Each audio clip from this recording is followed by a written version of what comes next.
కొన్నిసార్లు అది అపోహలు అవ్వచ్చు, కొన్నిసార్లు అవి ప్రాణాంతకంగా కూడా మారచ్చు. నేను మాట్లాడుతున్నాను ప్రత్యేకంగా మత్తివ్వడం గురించి. ఇది వినడానికి చాలా సింపుల్ సబ్జెక్టే అవ్వచ్చు. అంటే ఆపరేషన్ చేసే ముందు మత్తిస్తారు అన్నది మనం అర్థం చేసుకోవచ్చు. కానీ అపోహ అని ఎందుకు వాడానంటే ఆ పదం చాలాసార్లు మనం వింటూ ఉంటాం. ప్రెగ్నెన్సీ డెలివరీ అప్పుడు మత్తివ్వడం వల్ల నడునొప్పి వచ్చింది అని అనుకుంటాం. ఆ మత్తుకి నడునొప్పికి సంబంధం లేదని డాక్టర్లు మొత్తుకుంటున్నా సరే మనకు అది బాగా ఫిక్స్ అయిపోయిన పాయింట్. కొన్నిసార్లు ఆపరేషన్లు మత్తు సరిగ్గా ఇవ్వకపోవడం వల్ల, ఎక్కువ ఇవ్వడం వల్ల అవి చాలా క్రిటికల్ అయిన సిచ్యువేషన్స్ని కూడా మనం వింటూ ఉంటాం. అంటే ఓవరాల్గా సమరైజ్ చేసి మాట్లాడితే మత్తివ్వడం అనేది ఆపరేషన్ ప్రోటోకాల్లో మోస్ట్ ఇంపార్టెంట్. అండ్ అది కరెక్ట్గా ఒక డాక్టర్ ఎంత మోతాదులో మత్తు ఇవ్వాలి, దాని ప్రోటోకాల్ ఏంటి అనేది తెలిసి ఉండాలి. దాని మీద టోటల్ సర్జరీ అంతా ఆధారపడి ఉంటుంది. ఇవాల్టి ఎపిసోడ్లో అసలు ఈ మత్తు అనేది ఎందుకు ఇస్తారు, మత్తుకు సంబంధించి మనకున్నటువంటి భయాలు, అపోహలు వీటన్నిటిని తొలగించుకొని ప్రాపర్గా సబ్జెక్ట్ గురించి అర్థం చేసుకునే ప్రయత్నం చేద్దాం. సార్, అసలు ప్రెగ్నెన్సీ డెలివరీ అప్పుడు ఎస్పెషల్లీ వెన్నుపూస దగ్గర మత్తు ఇవ్వడం వల్ల జీవితాంతం వాళ్ళకి నడునొప్పి వస్తుంది అన్న మాట కరెక్టా కాదా? అక్కడి నుంచి స్టార్ట్ చేద్దాం సార్. వెన్నుపూసకి ఇంజెక్షన్ ఇవ్వటం వల్ల వచ్చే మత్తు అనేది ఎప్పటికీ ఉంటుంది అనేది అది అపోహేనండి. ఎందుకో చెప్తాను. యాక్చువల్గా మనం ఇచ్చే నీడిల్ అనేది చాలా సన్న నీడిల్, ఆల్మోస్ట్ 2-3 వెంట్రుకలంత సన్నగా ఉంటుంది కలిపితే. ఇప్పుడు లేటెస్ట్గా వచ్చేది ఇంకా సన్న. మా హాస్పిటల్ అయితే చాలామంది 20 గేజ్ అలా ఇస్తారు. మేము 26 అంటే సన్నటి నీడిల్, సన్నగా వెంట్రుకంత సన్నగా ఉండే నీడిల్తో ఇస్తాం. కాబట్టి అంత సన్న నీడిలు ఇప్పుడు మామూలు సెలైన్ పెడతాం మేము, అదే 18 ఫ్రెంచ్ స్కేల్ అంటే చాలా లావు అనమాట. 18-20 ఫ్రెంచ్. నేను చెప్తుంది నడుముకి ఇచ్చేది మన హాస్పిటల్లో 26 ఇస్తాం. చాలామంది 24-22 కూడా ఇస్తారు. సో 24-22 ఈజీ ఇవ్వటం, 26 సన్న నీడిల్ కదా, కొంచెం డిఫికల్ట్, కరెక్ట్ ప్లేస్లో వెళ్ళటం కొంచెం కష్టం అవుతుంది. అంత సన్న నీడిల్స్తో ఇచ్చినా, ఈవెన్ 22-24తో ఇచ్చినా ఏమవుదు. ఒక ప్రిక్ ఇస్తాము, ఒక సూత్తో ఒకసారి గుచ్చి తీసేసినందువల్ల ఏం అయిపోదు. కాబట్టి అది అపోహేనండి. దానివల్ల పర్మనెంట్ నడునొప్పి రావటం అనేది ఫ్యాక్ట్ కాదు. బట్ ఈ అనస్థీషియా చుట్టూరా చాలా భయాలు ఉన్నాయి కదండి. ఒకవేళ ఎక్కువ ఇచ్చినా ప్రమాదమే, తక్కువ ఇచ్చినా పేషెంట్కి డిస్కంఫర్ట్ ఉంటుంది. How do we have to see this అండి? How important is the role of anaesthesia during the surgery?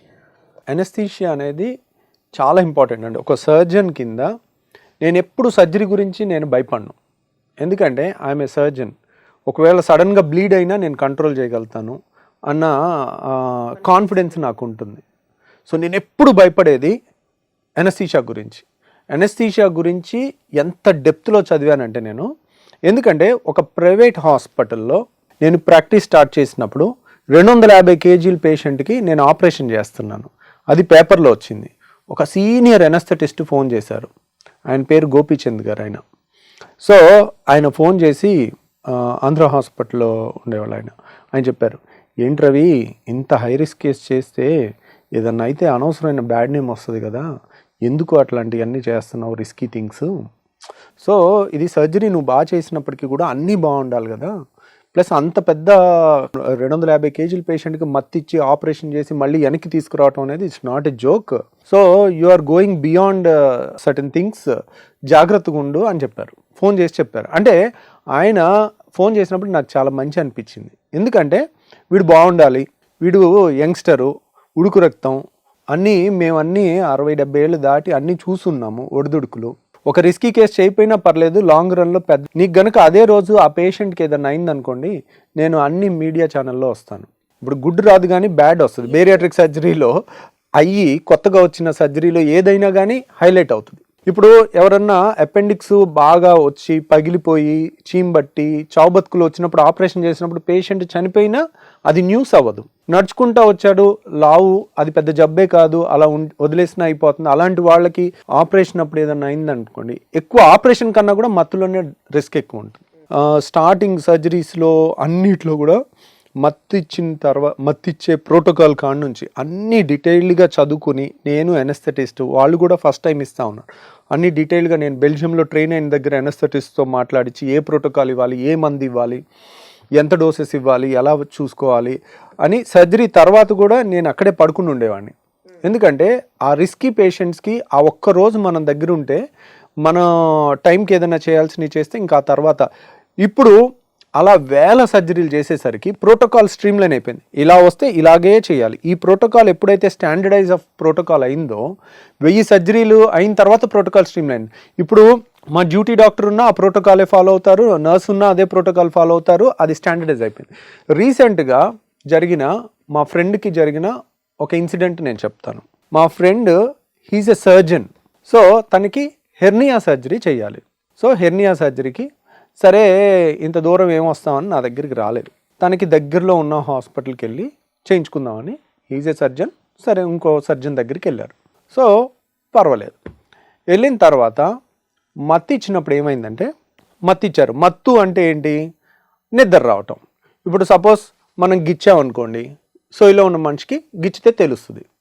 అదే డీప్ స్లీప్లో ఉన్న వాళ్ళని గిచ్చినా తెలియదు, వాళ్ళకి గిచ్చినట్టు కూడా గుర్తుండదు. ఇంకా గట్టి గిచ్చితే ఏమవుతుంది? వాళ్ళు కొంచెం ఇటు తిరిగి పడుకున్న వాళ్ళు అటు తిరిగి పడుకుంటారు, అయినా కానీ సోయిలోకి రారు కొంతమంది. ఇంకా గట్టి గిలిస్తే ఒకసారి లేచి కూర్చుని మళ్ళీ పడుకుంటారు. సో ఇది మత్తు. కానీ ఇది ఒక్కటే కాదు. ఇప్పుడు ఒక గిచ్చితేనే ఇంత నొప్పి వస్తుంది. ఇక్కడ కట్ చేసి లోపల మనం కత్తులతో కట్ చేయటం కానీ సిజర్స్ అన్నీ వాడుతుంటే ఎంత నొప్పి ఉండాలి? ఆ నొప్పికి ఎంత డీప్ మత్తు ఇచ్చినా కానీ మనిషి కదులుతాడు. మనిషి కదిలితే ఆపరేషన్ చేయలేము. మనిషి అస్సలు కదలకూడదు. మత్తు అంటే నిద్ర ఒక్కటే కాదండి, 3 కాంపోనెంట్స్ ఉంటాయి. ఒకటి మత్తు ఇవ్వటం అంటే నిద్రపుచ్చటం, రెండోది పెయిన్ తెలియకుండా పెయిన్ కిల్లర్స్ ఇవ్వటం, మూడోది మజిల్ రిలాక్సేషన్. అంటే ఒక ఇంజెక్షన్ ఇస్తాం, దాని మజిల్ రిలాక్సెంట్స్ అని కొన్ని ఇంజెక్షన్స్ ఉన్నాయి. అన్ని బాడీలో ఏది కదలదు అనమాట. అదే ఇప్పుడు మీరు సోయిలో ఉన్నారు, మీకు కనుక ఆ ఇంజెక్షన్ ఇక్కడ పెట్టి ఇచ్చాను అనుకోండి, మీ బ్రీతింగ్ ఆగిపోతుంది.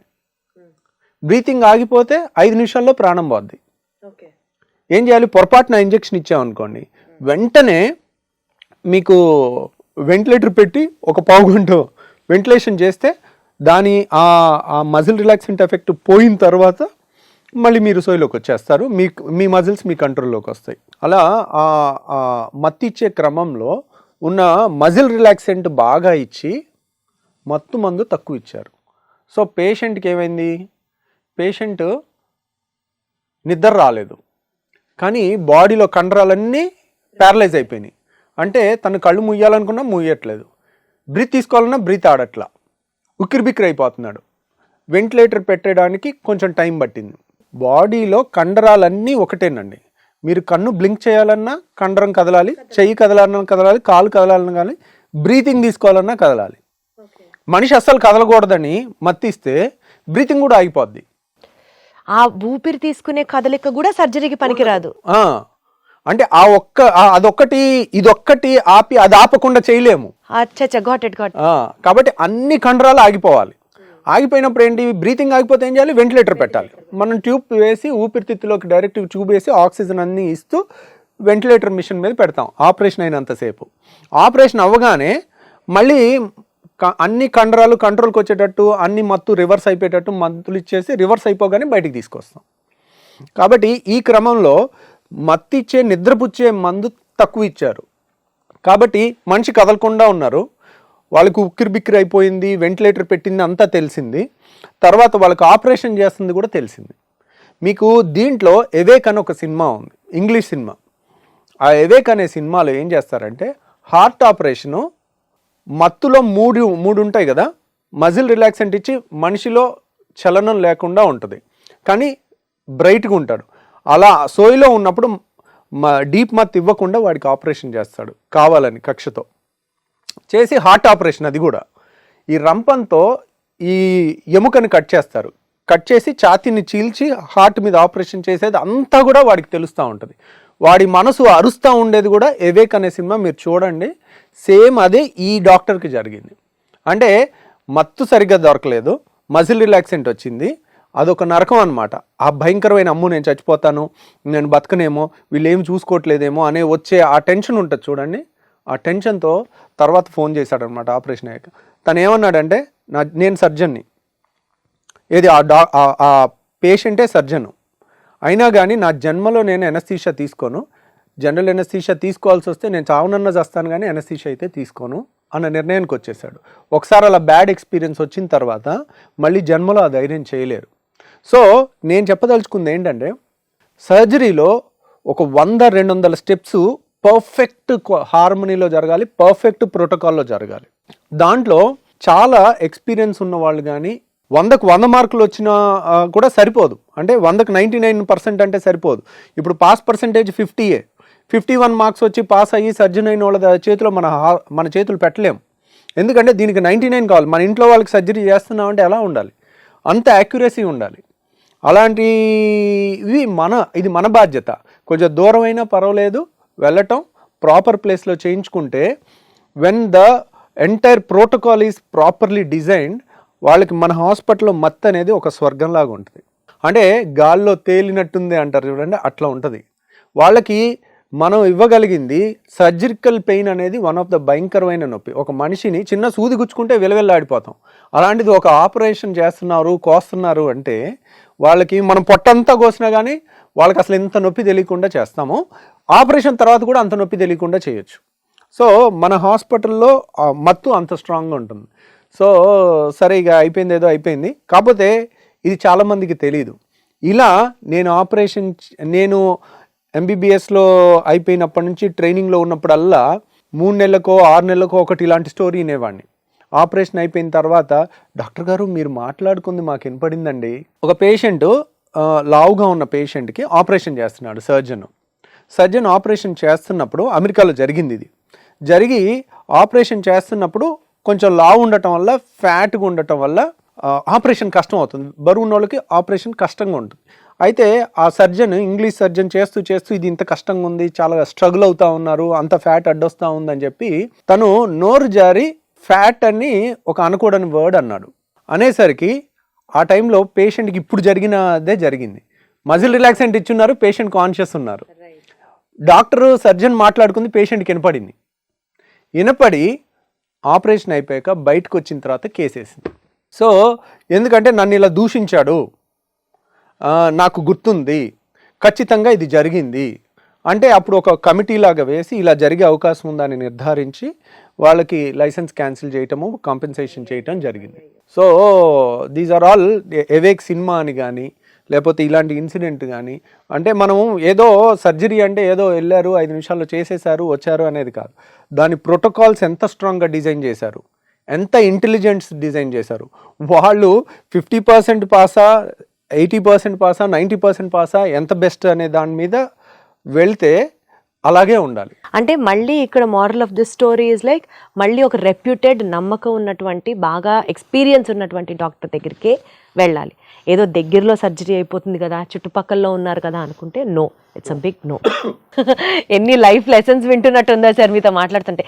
ఇవన్నీ చాలా చిన్న అంశాలే, కానీ where we will be definitely negligent about and ప్రాణాల మీదకి తీసుకొస్తూ ఉంటాం అనమాట సిచ్యువేషన్. రైట్ సార్, ఇంకొక అవేకనింగ్ లెసన్ కోసం thank you so much. Thank you.